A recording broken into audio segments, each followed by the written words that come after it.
Opa pessoal, vamos para a quinta aula do nosso curso, aprendendo sobre JavaScript. E aqui eu vou colocar um pouco sobre funções. A gente vai começar a aprender um pouco sobre funções, assim que await também.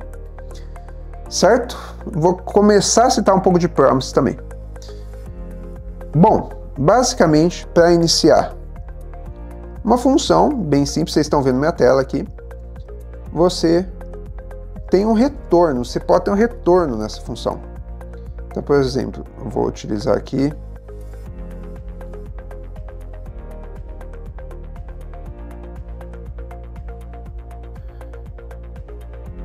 essa função retorna alguma coisa.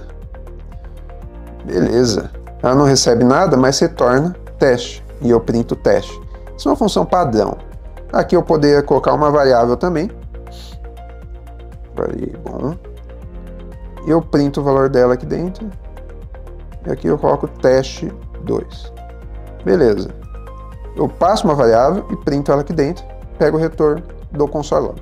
Simples. Sem dificuldade nenhuma. Isso é uma função simples, onde você vai poder executar o que você quiser aqui dentro. Você pode dar loopings, né? Você pode fazer o que você quiser aqui dentro dessa função. Ela executa e no final ela printa o resultado, ela retorna o resultado que você quer. Função simples. A função não necessariamente precisa retornar algum resultado. Às vezes você só quer chamar ela e não quer ter retorno nenhum. Não precisa. Você só chama ela e ela vai fazer o que ela tem que fazer e pronto, acabou. Certo? Isso é uma função simples. Porém, eu posso usar uma estratégia que chama async await. Para que eu uso isso? Fazer chamadas de API, que a gente vai entrar nesse tópico futuro, mas utilizar coisas que eu preciso esperar alguma coisa para acontecer. Então, por exemplo, eu preciso esperar uma certa ação terminar. E aí uso async await. Então, por exemplo, eu poderia fazer assim, eu não teria o retorno desejado. Nesse caso, eu coloquei o async aqui, eu não teria o retorno desejado, porque eu tenho uma promise aqui. Então, quando eu crio uma função async, eu estou criando o que a gente chama de promise. É uma promessa de resposta. E aí, eu preciso usar um negocinho que chama await. Ele não vai me permitir fazer isso aqui. Tá? Eu só quero mostrar, vai dar um erro. Eu não posso usar await em qualquer lugar. Eu tenho que usar await em uma outra função. E essa função tem que ser assíncrona. Senão ela me dá erro. Então, olha que interessante.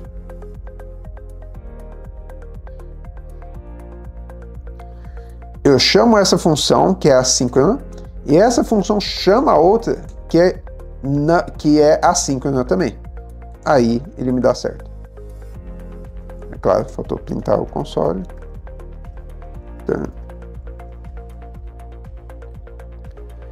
Então, o que a gente fez aqui? Fiz uma chamada para minha função assíncrona. Assíncrona é porque ela roda em paralelo. Então aqui ela não vai parar. Ó, se eu poderia printar o que eu quisesse aqui, ele vai printar antes do meu retorno. Olha que interessante. Before function. E ele printa antes de terminar aqui o teste, porque ele roda assíncrono, em paralelo. Tá? Mas beleza, isso é só para mostrar para vocês o que é o assíncrono, o conceito de assíncrono. Tá? Então aqui ele começa a executar isso, ele faz um await e ele espera acabar para ir depois dar o retorno.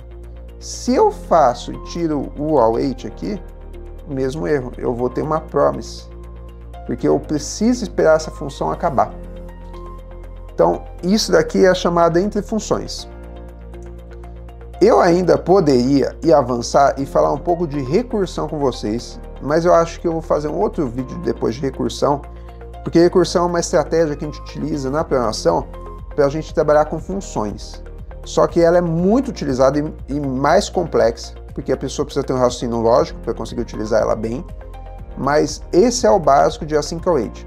E o que geralmente a gente faz aqui nas funções async?